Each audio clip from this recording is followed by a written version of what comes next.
we're going to get into the absolute mess that is the impeachment proceedings. Because you guys, you've probably heard about this. The Democrats at the moment are trying to impeach Trump. You're probably wondering what the hell is going on. How's it going? Is he going to be impeached? Is he going to be fine? And the fact that you're not hearing much about it from the news should probably tell you everything that you need to know. But we do have a whole bunch of articles. Let's break it all down. Let you know exactly what's happening with that impeachment. Because to be honest, I was sick of talking about this half an hour after the news broke. Isn't Venice physically sinking? Yes, it is. Has nothing to do with the oceans rising. No, and to be honest, the oceans haven't risen that much either, Trip, to be honest. So, yeah. I got parents that own waterfront property. And they still own waterfront property. They have not had to relocate because the oceans have swallowed their property.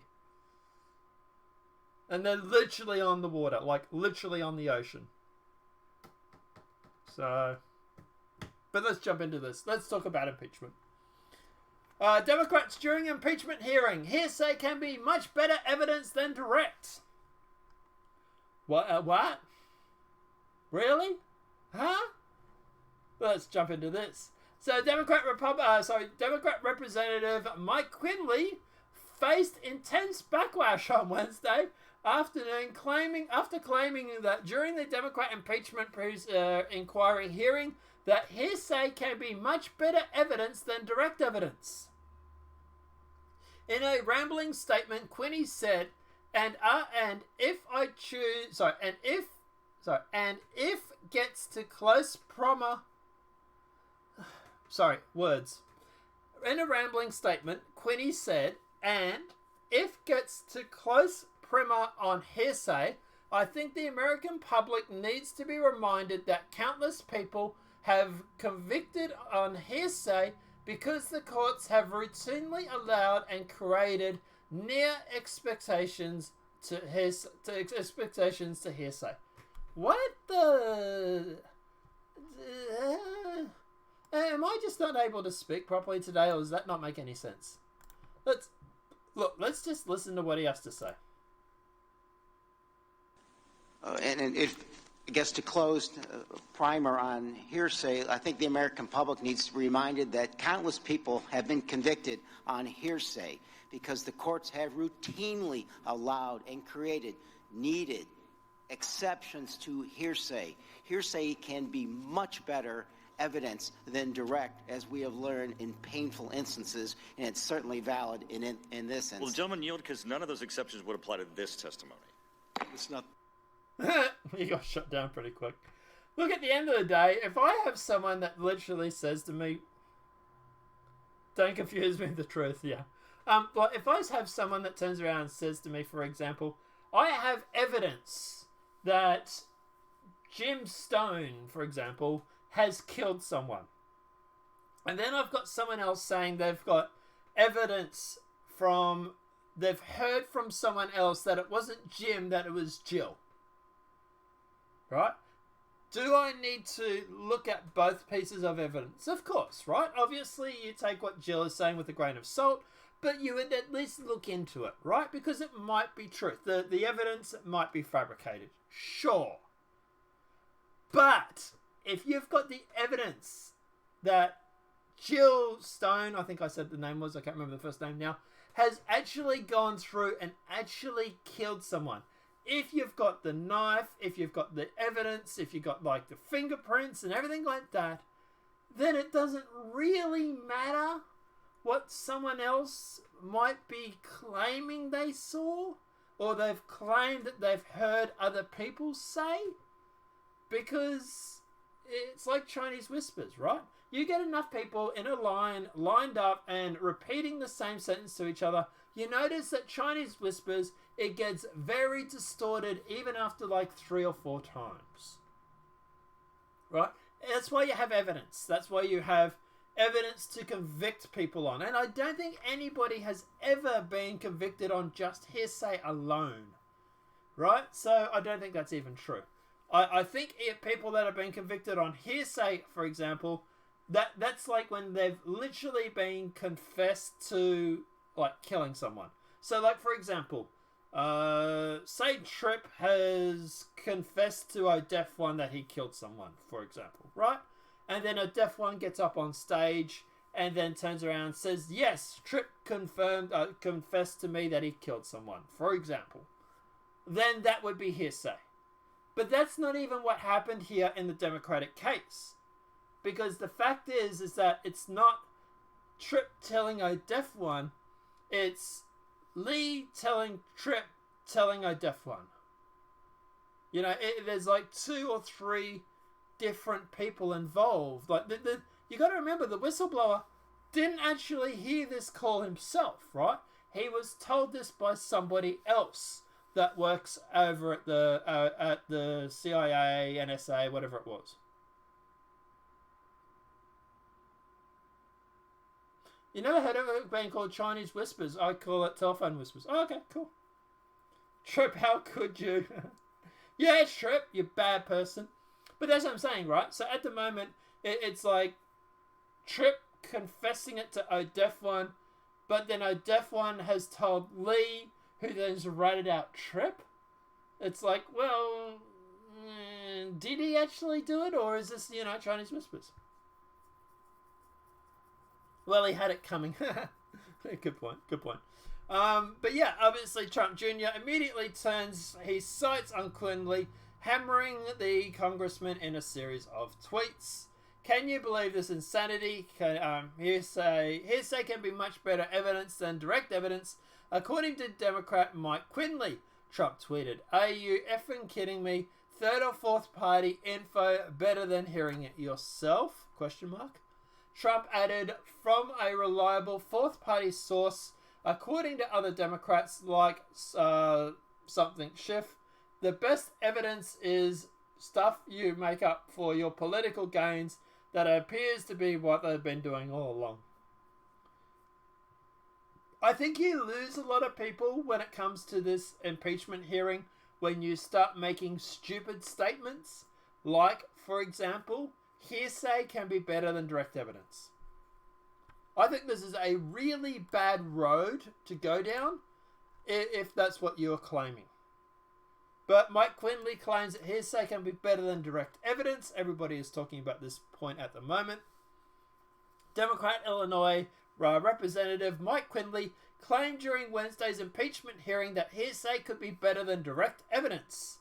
Quinley, while questioning Deputy Assistant Secretary of State George Kent and Acting Ambassador to Ukraine Bill Taylor, attempted to make the case that their impressions of the second-hand information could potentially be more valuable than direct evidence of what occurred. This is absolute insanity. If you have, for example, transcripts of the phone conversation, that is going to be better than any hearsay that anybody has ever said. They're going to bang this impeachment drum a long way. They're not going to let up on him. No, they're not. They're not going to let up on it. No. But it's going to kill their campaign. This is literally killing the Democrats in 2020.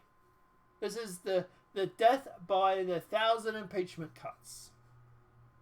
And the amount of people that I know, even here in Australia, that are like, this impeachment is a load of crap. Like, even the news today, which is extremely left-wing bias, was like, yeah, the impeachment proceedings on Trump are underway, but it wasn't real good for the Democrats. You know, like, even the media over here has had to admit it.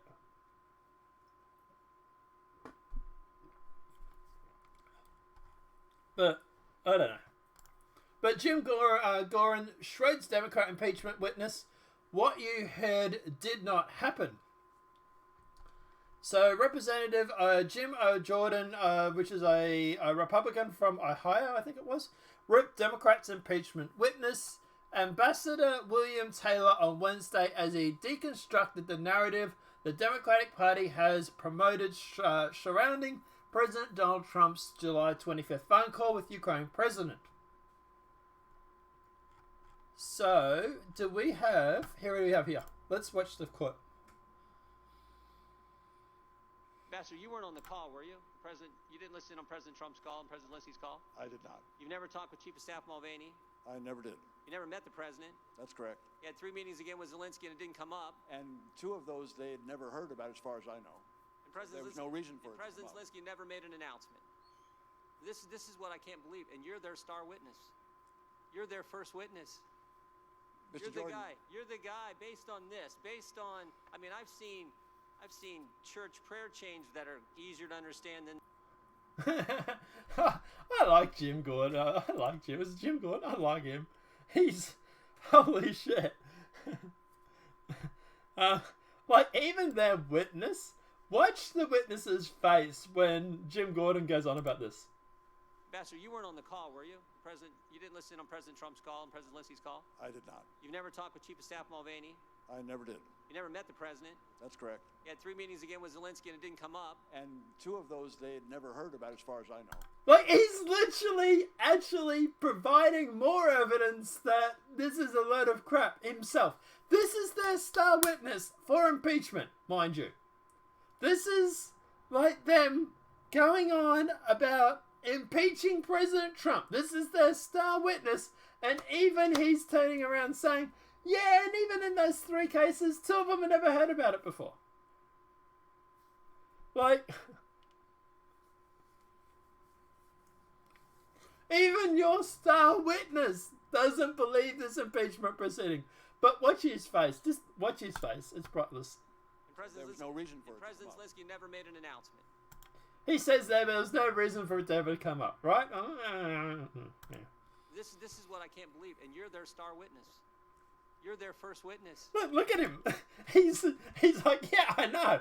Can you believe this shit? I'm their star witness, and none of this is making any sense.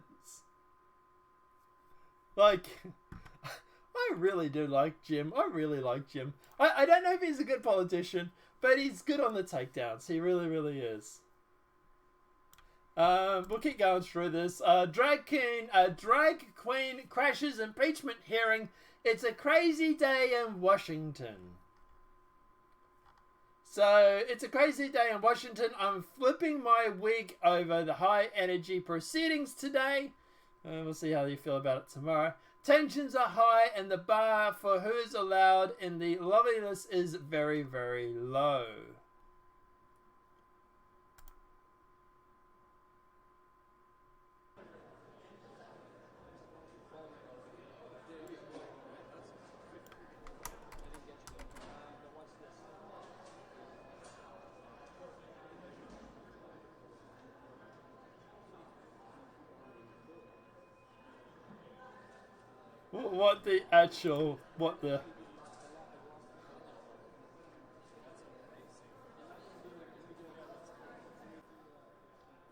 Speaking of a joke, what the actual...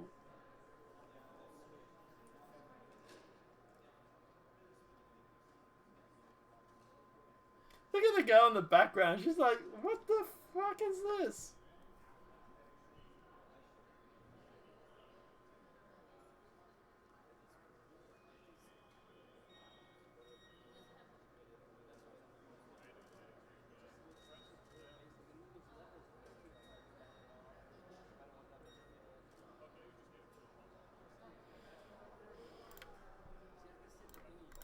Like,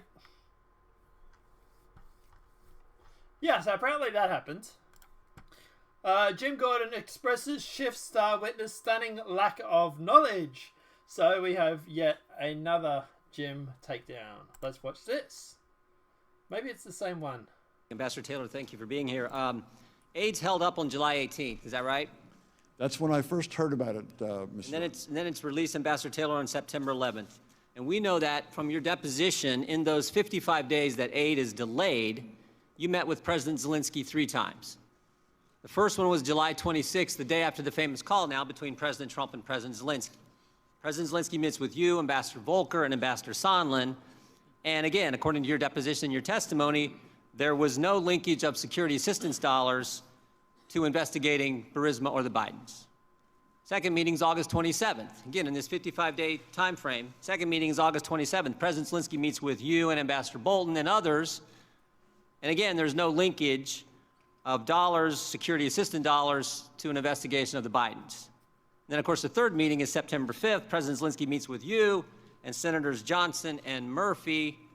And once again, there was no linkage of security assistance dollars to an investigation of Burisma or the Bidens. 3 meetings with the president of Ukraine, the new president, and no linkage. That's accurate?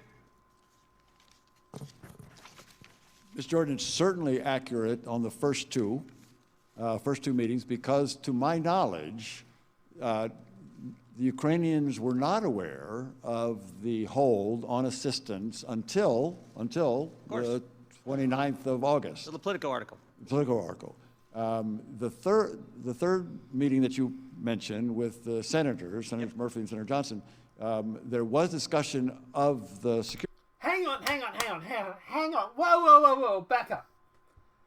August 29th, he just said, was when the Ukrainians found out that the aid had been delayed, right?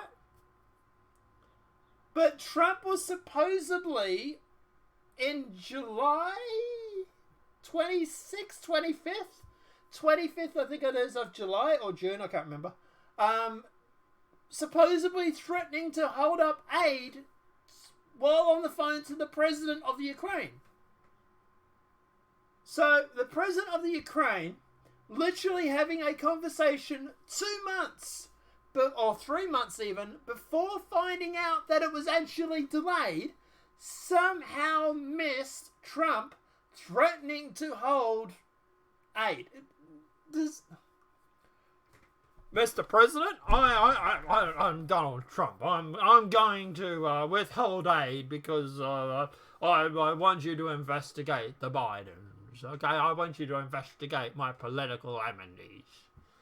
Ukraine president, right, goes, oh no, Mr. Trump, please don't do that, right? That's what they're trying to make out happened. But the Ukraine president didn't know that Trump was going to withhold aid. But they're claiming that he was holding aid and told them on the phone because of this whole quid pro quo, right? If you have a quid pro quo, you've got to be like, I'm going to withhold aid unless you do something. That's what they're claiming is their crux of this impeachment, right? But somehow the Ukraine president missed the overwhelming, unsubtle hint that Trump was going to give him about holding aid back in July or June? Does anybody else think that maybe if Trump was holding a quid pro quo, let me rephrase it this way, right? If Trump was holding a quid pro quo regarding this aid being withheld because of not investigating Biden, do you think that someone in the Ukraine government might have known about it before August the 26th or whatever it was, right? If Trump is going to withhold aid from a country, you think they might have heard about it when they were on the phone with Trump, because that's what a quid pro quo is, right? I'm going to withhold aid from your country, and unless you go through and I know I sound a bit like Obama here, but regardless, but I'm going to withhold aid unless you investigate the Bidens, right? Because the Bidens are a bad man. They got a bad wall, right? I want to build a wall, right? But no, that didn't happen, right? So where's the quid pro quo exactly coming out of this? We seem to be a quid pro quo short of a quid pro quo here. Is anybody else thinking that this doesn't really make any sense? I don't know, it seems like we're sort of missing the central crux of this impeachment hearing. You know, if Ukraine had to find out about it from a freaking article 3 months or 2 months later, then there really wasn't much of a quid pro quo happening, was there? Here's Trump impression. Stop that, please. I'm sorry. But yeah, she must be there because of Trump's launch effort to criminalize homosexuality across the world. Yes, it's a good thing, Trip, that Trump is not trying to decriminalize homosexuality across the world, because that would go against their agenda. Right? Okay? So, yeah, good thing. The narrative they are trying to spin never makes sense. Yeah, okay, so I'm not the only person that's not getting this right. We seem to be a quid pro quo, should have a quid pro quo here. The Ukraine ambassador, Taylor, here, is literally admitting the first they heard about it was in August. Huh? I don't know. Maybe the Democrats can explain it to me, right? We got another Jim Gordon takedown. Let's listen to this one. Oh, I like these Jim Gordon takedown. And then it's released, Ambassador Taylor, on September 11th. And we know that from your deposition, in those 55 days that aid is delayed, you met with President Zelensky 3 times. Okay, I think we've seen this one already. July 26th, the day after the famous call now between President Trump and President Zelensky. President Zelensky meets with you, Ambassador Volker, and Ambassador Sondland. And again, according to your deposition, your testimony, there was no linkage of security assistance. Yeah, Trip, we've actually already talked about it. That was one of the first stories we actually covered today. That video, that extract of the video will be up on Nonpartisan Media later. But yeah, there wasn't a lot to it. It's only literally happened an hour ago. Basically, 6 people were injured, 1 person was killed, and the shooter has been arrested. But that video will be up on Nonpartisan as a separate segment. Alright, we've seen this already, so we can basically get rid of that. Jordan, impeachment hearing, a good day for Trump. Sad episode for the country, but like we said in the hearing today, 4 facts will never change. The transcript speaks for itself. There was no conditionality, no quid pro quo in the transcript. The 2 guys on the call have both been very clear. No pressure, no pushing, no linkage to investigations in both President Zelensky and President Trump have said. And of course, President Zelensky didn't pledge to do any investigations prior to the aid being released, and the Ukrainians didn't know that the aid was even on hold at the time of the call. Their first 2 witnesses. Neither one of them's ever talked to the president, talked to Chief of Staff Mulvaney, or talked with Mayor Giuliani. And as I said with Ambassador Taylor, he had 3 meetings with President Zelensky, and all 3 of those meetings never once did this idea of linking security assistance dollars to an investigation ever come up. And of course, we know what President Zelensky said: no pledge, no promise, no starting of any investigations prior to the aid being released. So, again, I think this is a sad chapter for the country, but frankly, a good day for the facts and a good day for the President of the United States. I want to turn over to Ms. Stefanik. He's done a pretty good job of wrapping it up there, to be honest. And look, to be honest, if this is their star witness, if this is the best they've got, Democrats are in real trouble. They really are in big trouble here. Because at the end of the day, none of this impeachment is looking good right now. Unless they've got some magic ace they've got up their sleeve, this is going nowhere. But we knew this months ago, right? We were calling this months ago. We called this impeachment proceeding a load of crock months ago. But, you know, hey, we're just going to waste the US taxpayers' money by doing an impeachment proceeding. Democrats' first public impeachment hearing falls short as complicated, unclear allegations drive inquiry forward. House Democrats' first impeachment inquiry public hearing on Wednesday was widely panned as 2 career diplomats who have testified failed to offer clear allegations of wrongdoing against President Donald Trump, and Democrats running the show found themselves in defense in response to the Republicans in the majority who were aggressive and effective in pushing their counter-narrative. I would agree with that. This is a bad day for the Democrats. This is looking really bad, people. Like, this is shit. Yeah. Your impeachment is gone. It's done. It's dead. If this is the best you've got, your impeachment proceeding is dead on arrival. It's DOA. Call the ambulance, throw it in the back, get the paddles ready. Right, we're going to do a clear 1, 2, 3, poof, impeachment. Because it's literally dead.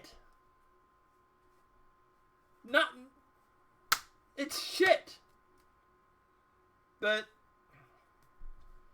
see what happens in election 2020, I swear. But anyway. Today was a public joke. Stephanie Graham says impeachment hearing was a dud. Now, this is obviously Fox News, so let's see what she has to say. Thanks, Tucker. So how does the White House plan to respond to what happened today? The White House Press Secretary Stephanie Grisham, I don't think she's ever been on the show, so we're especially happy to have her on tonight. Thanks so much for coming. Thanks for having me. Appreciate that. So one thing I noticed in watching this is there are a lot of current employees at the State Department who appear to be not at all on the president's page on foreign policy. That's bad. Yeah, it's not great, and that's part of the problem that we're having. I mean, there's no reason that anybody in our government across our administration should be actively working against a president, especially a president who's doing so well for this country.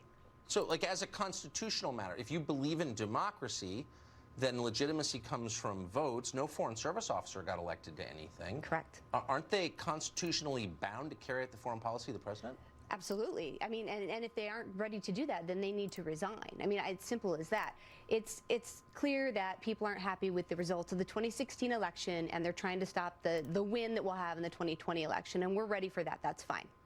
Huh. So what, I mean, you watched there. Did you watch today, and what did you think? I watched, yes.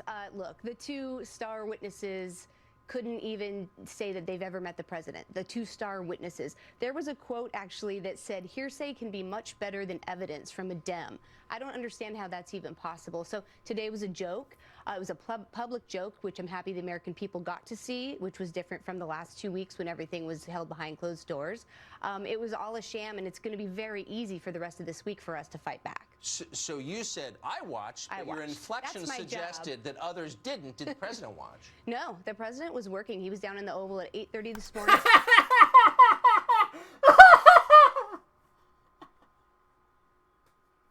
Trump is that worried about impeachment, he didn't even bother watching it.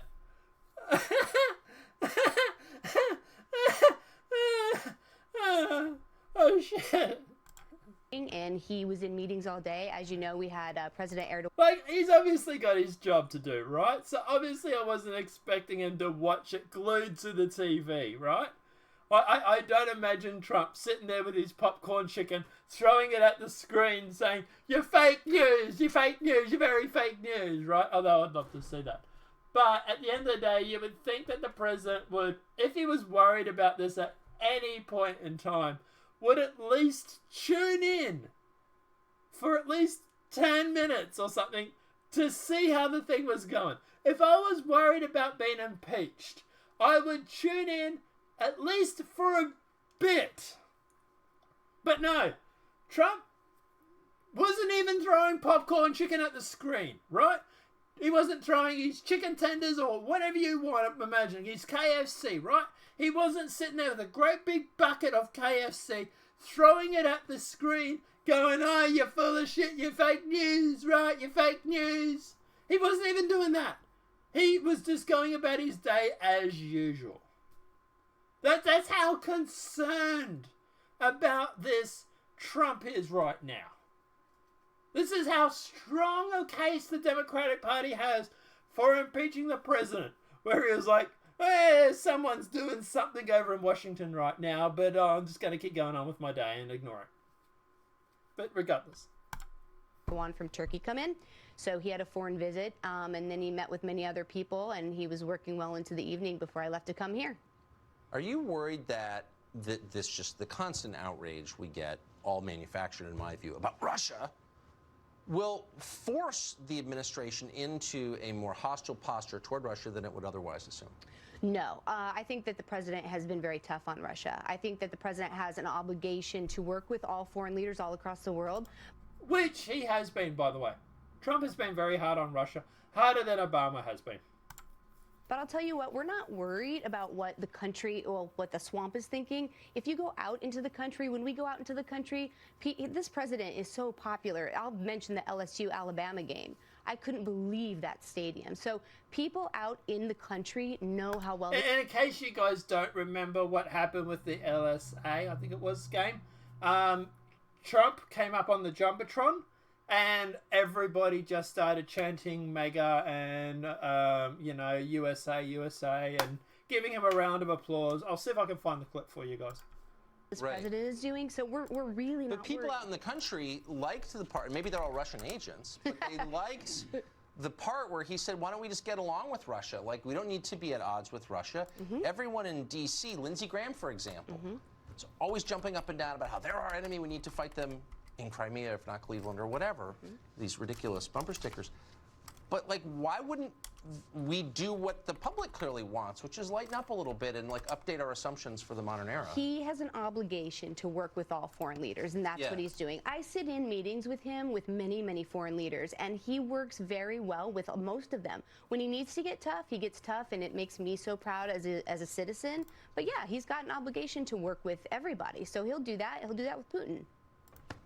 Last time So in case you guys missed it, here is the video for the LSA.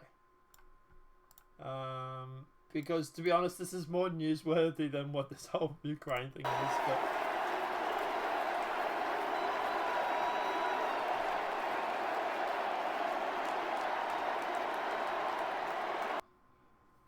But let's just rewatch that.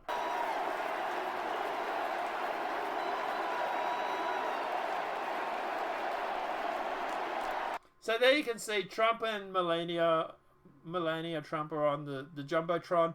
Also back here, you can see they're there. The sun's reflecting off it, so it's hard to see. But there's Trump and there's Melania. Melania.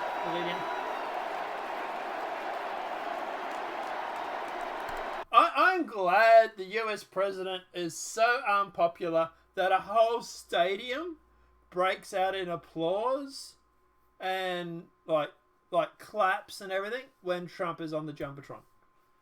Now, look, at the end of the day, yeah, it's Alabama. Yeah, it's a Republican stronghold, I would say. I would call it a Republican stronghold. Without checking the demographics. Yeah, it's definitely a southern state. Yes, sure. But, like, this is your president, right? This is your president of the United States. This is how popular he is among the average day Joe Blow.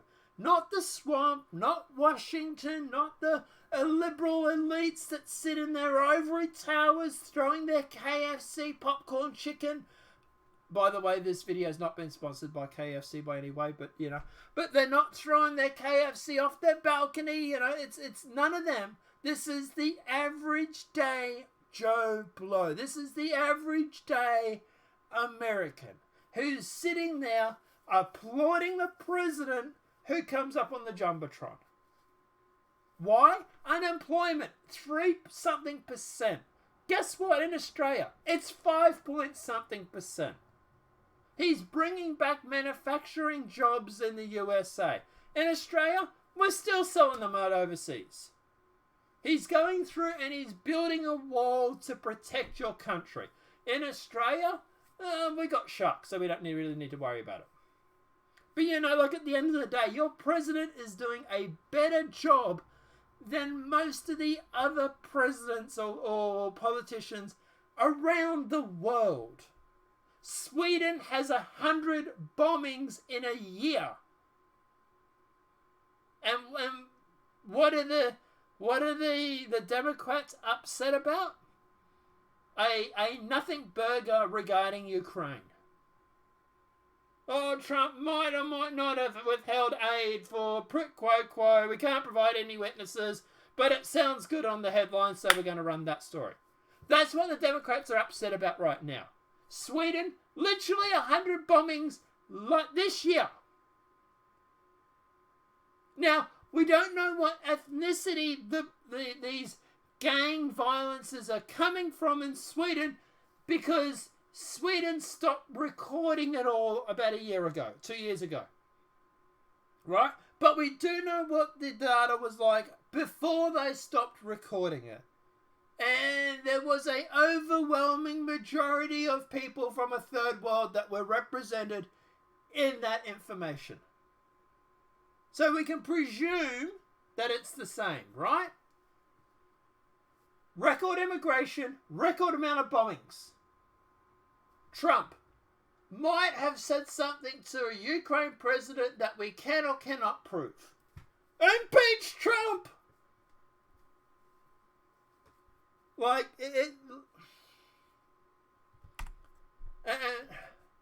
if you guys in America ever get sick of Trump, we'll have him over here. Dead set. Like, yeah. We'll have to go through and clean up the news before he comes over there, because everybody thinks he's not popular. But anyway. AOC, impeachment about preventing a potential disaster outcome for occurring next year. You gotta love the Democrats when they've literally stopped saying, okay, we're just going to stop bullshitting out now. We're just going to be honest. This whole impeachment is literally about 2020. It's about preventing 2020 and Trump from winning. What happened to all that confidence that you guys had that you were going to win 2020? If you were so concerned about, if you were so confident, I should say, about winning 2020, why is it that you have the need to do this? Because to me, this sounds like you're not that confident at all. A Def One says in chat, no one can walk to Australia, lol. No, they can't. No, or Jesus probably could. But the Sharks might even attack him, to be honest. Well, to be fair, the Dems and Liberals, they're yelling in protest with jizzy hands. What makes no noise, so the crowd downs them out, lol. Yeah, I don't know if in this situation, Trump, Trip, I would say I would probably disagree with that. I reckon if the Democrats were there and were booing the president, I would imagine that it would have... The overwhelming majority of people here, I think, are applauding the president, right? If the overwhelming were booing the president, then at the end of the day, I imagine you would have heard it. Trump has been seen drinking and German beer. Impeach him. It's funny, but probably true. But let's listen to this batshit crazy shit, because this is actually them being completely honest with everybody for like literally 5 minutes. All the breaking news from the first televised impeachment hearing and new information tying the President of the United States to the Ukraine scandal. We're joined now by Congresswoman Alexandria Ocasio-Cortez. She's a member of the House Oversight Committee. Congresswoman, thanks so much for joining us. Appreciate it very much on a busy, historic day. Are you satisfied with how the House Intelligence Committee Chairman Adam Schiff conducted this hearing today? Absolutely. I think Chairman Schiff did a phenomenal job, especially considering how contentious parts of the hearing were between parties. There was a lot of different ways that this could have gone. But hang on, wasn't it the Democrats claiming that this impeachment of Trump wasn't along party lines? Wasn't that what they were claiming months ago? That this is not a partisan thing? Oh, but now it's all of a sudden it's along party lines.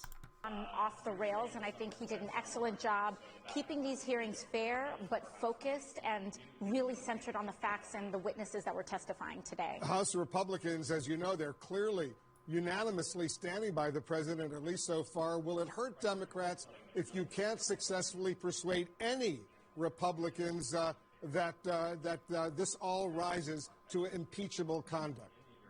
I'm actually not overly concerned about this, because I think the whole point of our public hearings is to present these facts to the public and to let the general public really see the facts for themselves and to understand why we have chosen to move forward with the impeachment inquiry. I think at the moment, the American people aren't seeing any facts.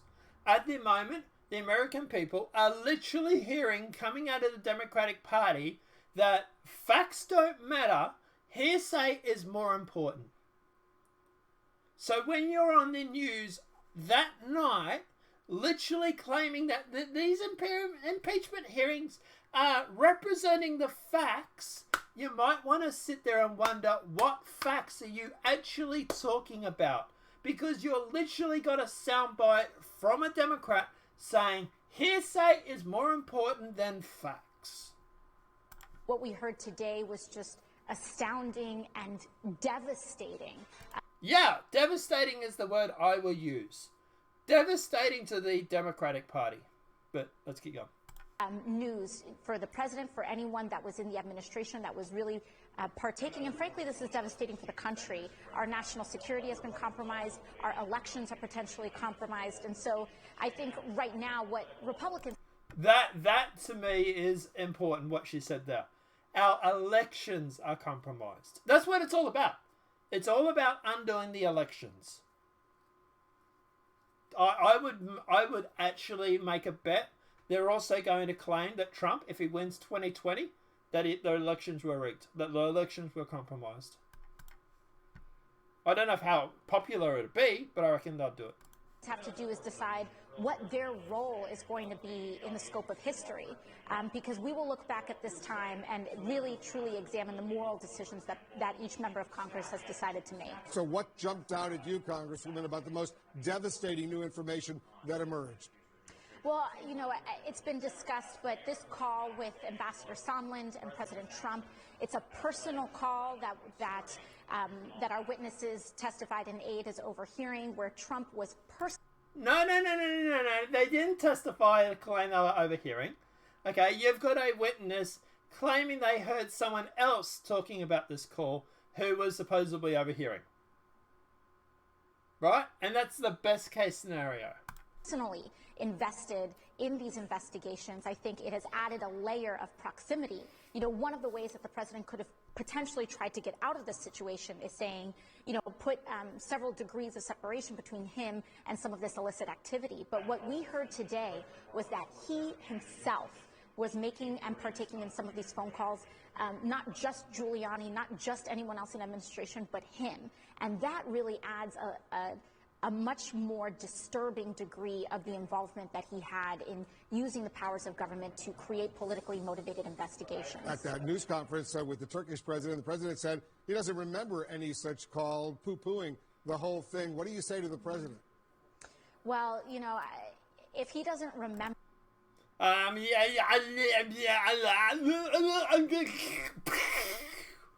Sorry, I thought we were on CNN here. What do you mean? You're asking me a hardball question. I see. Stop, my head is about to explode. Bartendering. Making a call like that, I would, you know, I would be quite concerned, but that doesn't... I would be quite concerned. Yeah, we're not really. You're quite concerned. You're right about that. Doesn't mean that it didn't happen. I think a lot... What is this girl? What crack are you on? Oh my god, is this girl on drugs? Listen to this again. Making a call like that, I would... The president said he doesn't remember any such call, poo-pooing the whole thing. What do you say to the president? Well, you know, if he doesn't remember making a call like that, I would... You know, I would be quite concerned, but that doesn't mean that it didn't happen. I think a lot of what the... If the Ukraine ambassador does not remember the call, poo-pooing, and they literally use that phrase, then are you concerned? And her response is, well, if he didn't remember it being brought up, that doesn't mean it didn't happen. What? Well, is Trump telepathic now? He's sending telepathic messages to the Ukraine Prime Minister. Because apparently the other guy that was listening in on the call had talked to somebody else. This is such an absolute mess for the Democratic Party. The Ukraine ambassador has literally said he does not remember that. And her response is, well, just because he says he doesn't remember it happening doesn't mean at the end of the day it didn't happen. No, it literally means that. Right? If I don't remember eating breakfast that morning, chances are, unless I've got a concussion and whacked over the head, chances are I didn't eat breakfast that morning. It's a safe bet that it didn't happen. Right, AOC? If you don't have any experience being a politician and you literally answer a casting call, chances are, using that as an example, chances are you're a puppet. For an example. She's flattering. Yeah, she really is. Like, I don't know, like... I want to wind back to this, right? Watch her facial expression. You know, if he doesn't remember... Poo-pooing the whole thing, what do you say to the... Like that there, like that whole... Like that whole sort of, that lip moment there. Eyes down, mouth sort of closed, sort of... Yeah, that to me is like...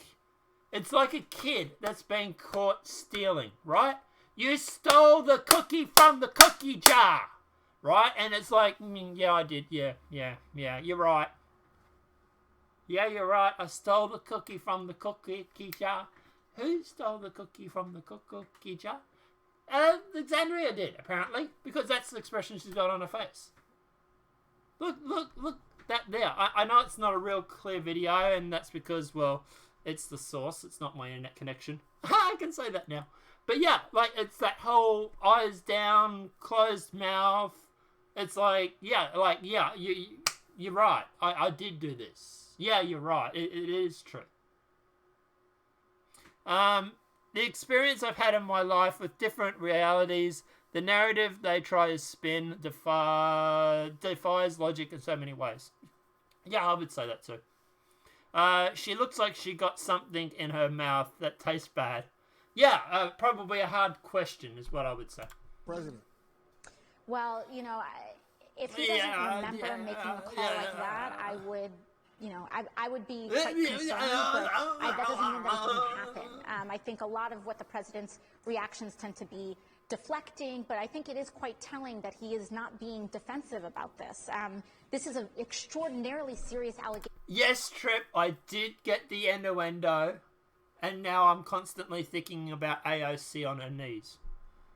Like, okay, look, I know you're probably going to hate me for saying this, but as much as the girl is a dimwit and stupid, she's got a good body on her, right? Like, let's face it, that's why she's there, right? She's a mouthpiece. That is being made by a person who works in his administration. And so if he were to defend this, he should do so quite forcefully. Oh, don't be sorry, bro. Don't be sorry. The allegation that's coming from... If someone came up to me and said, would you do AOC? Like, if you walked into a bar and saw AOC and she was, like, jumping on your pocket rocket, would you do it? And I'd be like, hell yeah! She's hot, right? You know, she has that whole... Look, she's like Bambi, right? Looking into headlights. She has that whole reaction. But at the end of the day, she is pretty hot still. From someone within his own administration is extraordinarily serious. That's not something that you remember or not remembering whether you did or didn't do. A lot of the initial messaging in all of this uproar involved the words quid pro quo. Do Democrats, Congresswomen, need to fine-tune their language on all of this? How do you think Democrats should be making their case to the American people? Well, I'd like to remind everyone that one of the initial folks who brought this conversation of quid pro quo into this conversation was the president. It was when these allegations first came out about Ukraine, he started tweeting and frankly raising the bar, saying no quid pro quo, no quid pro quo. It wasn't Democrats that were even trying to set that bar because you don't even need quid pro quo. Hang on. AOC's running off with the goalpost. AOC, come back! Stop moving. Come back. AOC, bring the goalpost back here, all right? We want you to stop running away and moving the goalposts. But he met it. Aside from that, all of this aside, we're All more right. centrally focused. Let's keep going because we've got so much to cover regarding this, and it's just... she's the type of girl you just want to stick. Good pose, yeah. That's her gagging on the truth.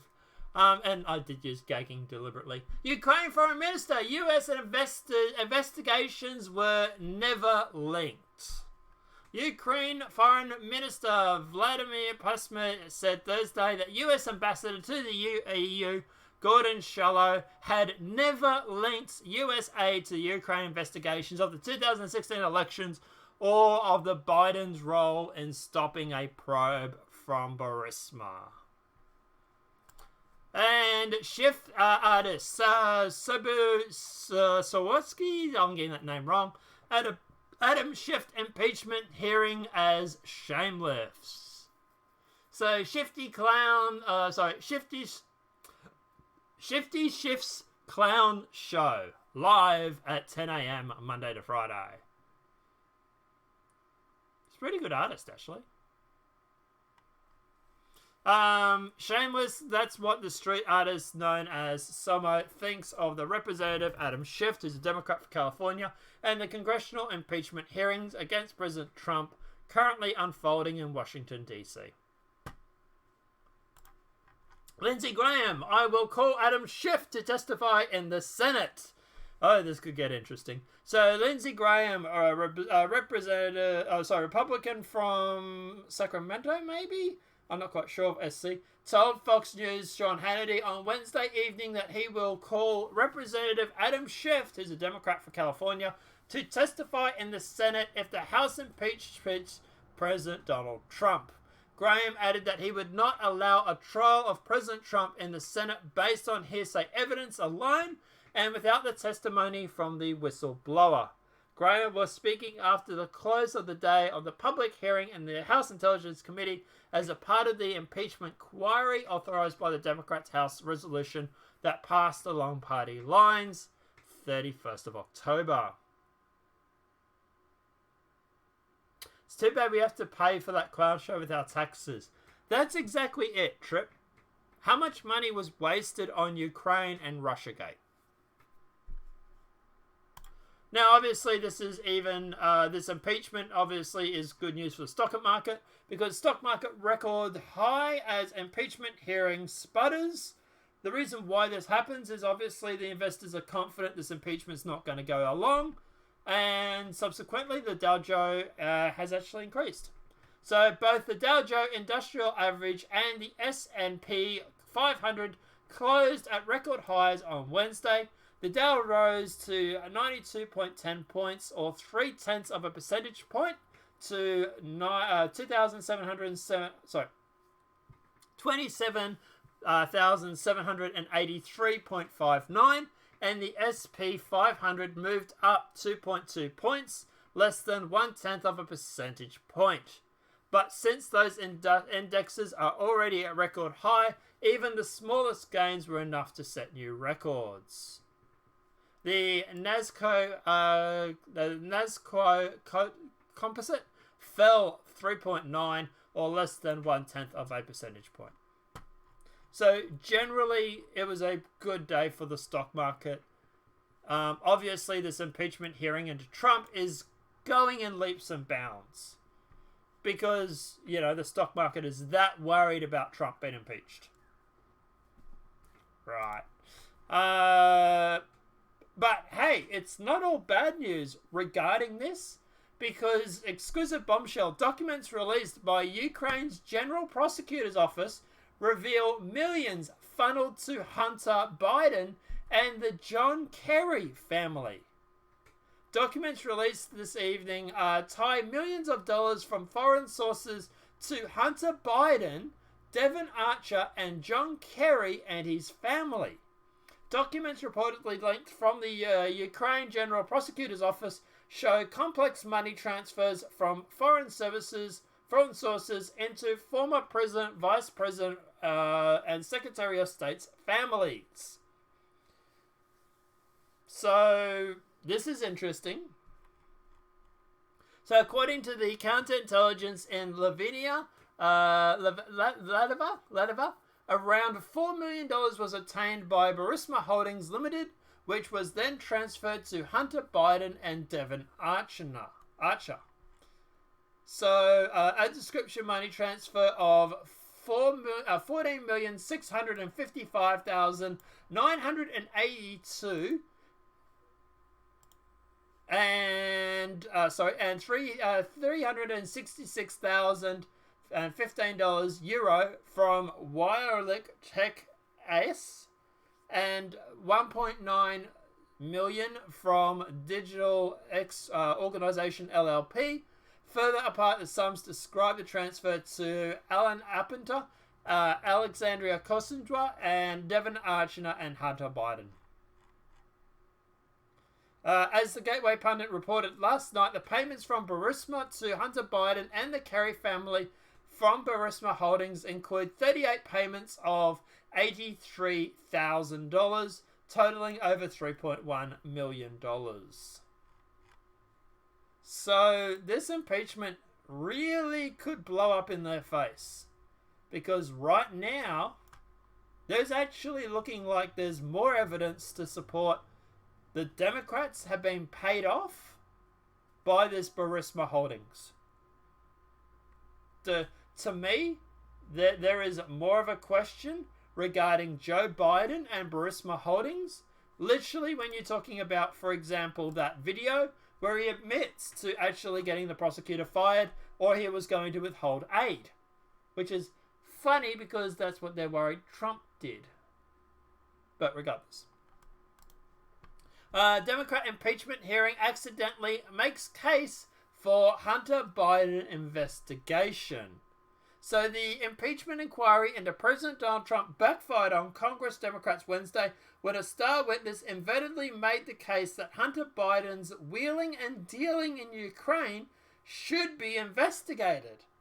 Testifying before the House Committee on the opening of the day of the inquiry, Deputy Assistant Secretary of State George Kent admitted that the U.S. officials had been urging Ukraine government for some time to explain why an investigation into Burisma Holdings, the Eastern European oil and gas company that employed Hunter Biden, was on the board of directors, was shut down. We've continued to press Ukraine officials to answer why alleged corruption prosecutors had closed the case, Kent said. We have until now got an unsatisfactory answer.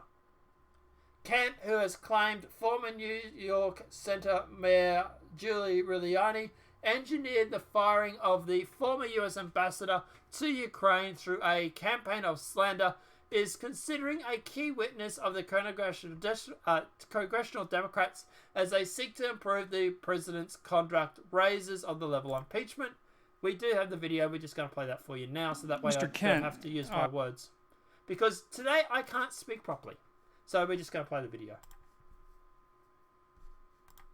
Corruption in Ukraine is endemic, correct? That's correct. And it affects the courts, the prosecutors, and there have historically been problems with all the prosecutors in Ukraine, correct? I would say up until the new set of prosecutors appointed by President Zelensky in the last 2 months, correct. Okay, and so the U.S. government, the consensus hope at the State Department and the National Security Council and the White House is that Zelensky's the real deal. He's a real reformer. He's genuinely interested in rooting out corruption, prosecuting the bad guys, correct? I would say we are cautiously optimistic, and we will work wherever there is the political will to do the right thing and put forward genuine reform. And at the heart of the corruption is this oligarchical system, correct? Where the oligarchs take control, often by virtual theft of, for example, the right to certain energy licenses, correct? That is one element, yes, sir. And the company Burisma, its leader, Sochevsky, he has a little bit of a storied history of corruption, doesn't he? Mr. Zlochevsky was Minister of Energy from 2010 and 2012 under the pro-Russian government, and he used his regulatory authority to award gas exploration licenses to companies that he himself controlled. That would be considered an act of corruption in my view, yes. Certainly. He literally, just to recap that, he was literally the energy minister for Ukraine and was awarding licenses to his own company to go out and to make money off the energy sector. Is that corruption? I would say probably a strong yes on that answer. Self-dealing. Certainly self-dealing and self-enriching. And how did the Ukrainian government ultimately pursue that? In the spring of 2014, the Ukrainian government, the new government after the Revolution of Dignity, turned to partners, particularly the U.S. and the U.K., to try to recover tens of billions of dollars of stolen assets. The first case that we tried to recover that money came from Mr. Zlochevsky. The Serious Crimes Office in the UK had already opened up an investigation. They worked with us and the Ukrainian authorities to develop more information. The $23 million was frozen until somebody in the General Prosecutor's Office of Ukraine shut the case, issued a letter to his lawyer, and that money went poof. So essentially paid a bribe to make the case go away. That is our strong assumption, yes, sir. Okay. Now, at any point in time, has anyone in the Ukrainian government tried to reinvestigate that, or did those crimes just go unpunished, and was he free to go? Mr. Zlochevsky spent time, as far as I understand, in Moscow and Monaco after he fled Ukraine. We continued to raise as a point of order that because U.S. taxpayer dollars had been used to try to recover frozen assets, that we have a fiduciary responsibility, and we continued to press Ukrainian officials to answer for why alleged corrupt prosecutors had closed a case, and we have, till now, not gotten a satisfactory answer. So, to summarize, we thought that Mykola Zlochevsky had stolen money. We thought a prosecutor had taken a bribe to shut the case, and those were our main concerns. And are you in favor of that matter being fully investigated and prosecuted? I think since U.S. taxpayer dollars were wasted, I would love to see the Ukrainian Prosecutor General's office find who the corrupt prosecutor was that took the bribe and how much it was paid. And that's what I said to the Deputy Prosecutor General on February 3rd, 2015. Wow. Okay.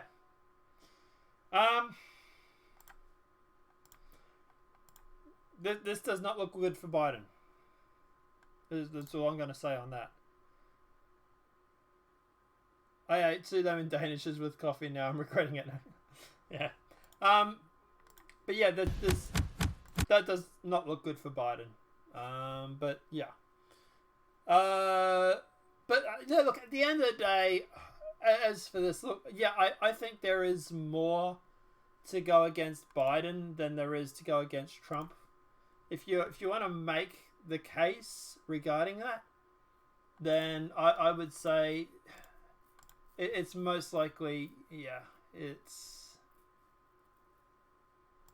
I don't know, guys. Let me know what your thoughts are in the comment section below, but I would say there's more of a case of against Biden than there is against Trump. But let me know what your thoughts are.